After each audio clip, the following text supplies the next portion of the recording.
Tomi Lahren, who was ousted from the Blaze after she went on The View and talked about why pro-life people were basically stupid. And now she is on Sean Hannity's show where she gives her final thoughts, which I think is an apt description of her segment, Final Thoughts. So I think so she, in any case, Tomi, I think Tomi's a nice person. I've met Tomi. I think that, you know, maybe she's trying, but this is not good. Okay, so Tomi was giving her response to Joe Kennedy's response to the State of the Union address, and here is what she came up with. If you haven't yet had the displeasure of watching that little list response to President Trump's State of the Union, I suggest you take some Pepto-Bismol or some Midol or whatever you need to do to get through it, because it was pathetic and it was embarrassing. Oh my God. Okay, so she's going after him. She calls him a limp bleep. And then she also said something about how he was a ginger or something. I mean, this idea that Tomi Lahren is some sort of thought leader for conservatives should be humiliating to conservatives. I'm sorry, Tomi Lahren is not a thought leader for conservatives. Tomi Lahren is a pretty woman, a beautiful woman who says things.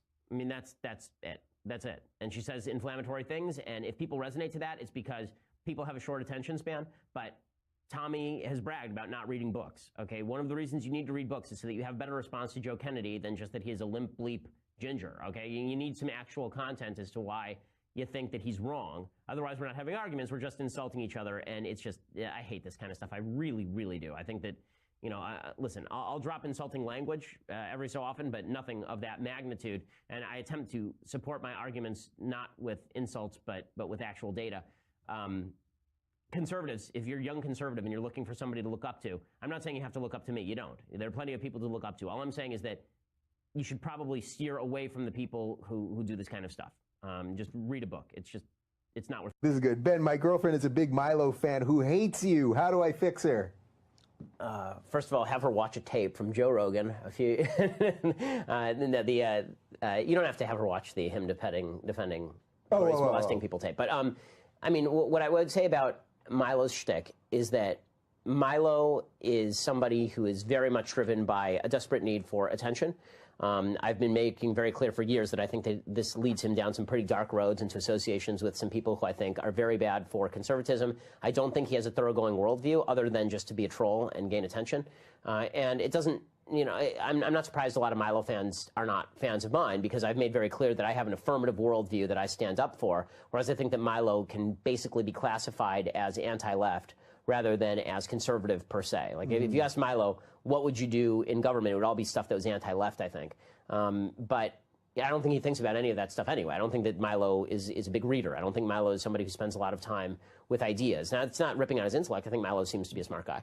But again, he embraced some really terrible, awful people who did some pretty terrible, awful things in the last few years to make his name, and that's something that I have a deep and abiding disgust with. Yeah, so I'll throw in a bonus one from me here on that, because I wanted to get to this anyway.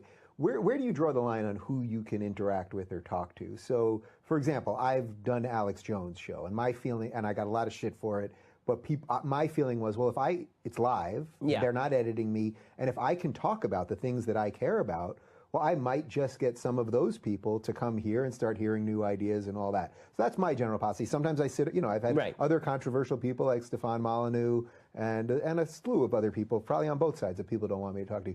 Do you have a general rule for who you can so I mean, the truth is, on my podcast, I don't do guests. So it's me monologuing for 45 minutes, take it or leave it. You know, it's, as far as guesting on other people's programs, my general tendency is that if I feel like the conversation is going to be productive and it's not me elevating somebody who I believe to be morally deficient in a serious way, that's the latter one. And that's the hard that's the hard one, because I mean, there are people who you wouldn't have on because you'd feel like you're elevating them to a certain point.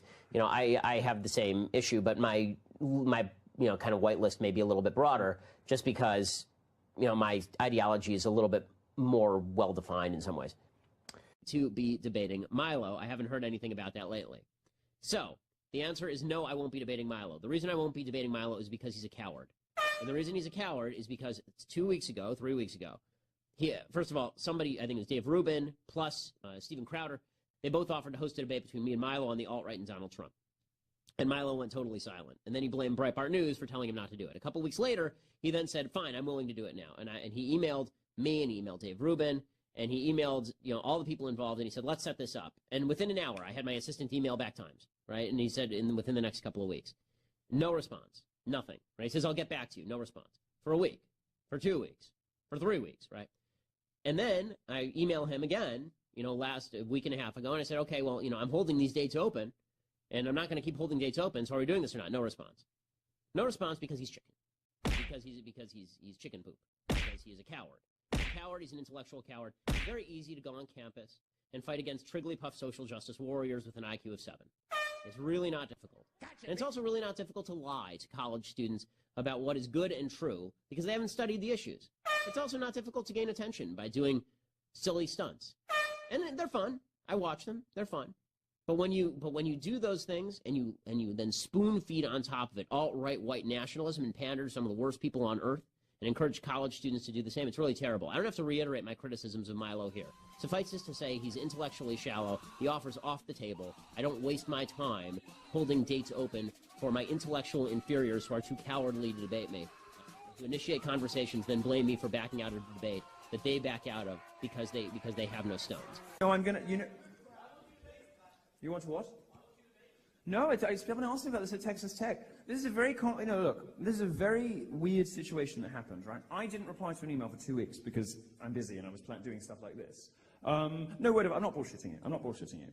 I think my inbox has about 30,000 unread emails at the moment. I didn't reply for 2 weeks, as I very often don't.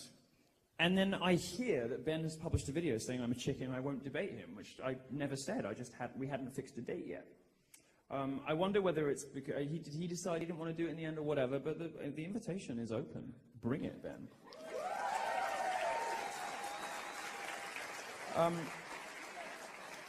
An end to pointless. Well, maybe I'll bring Ben and Dave Rubin, and maybe we'll start.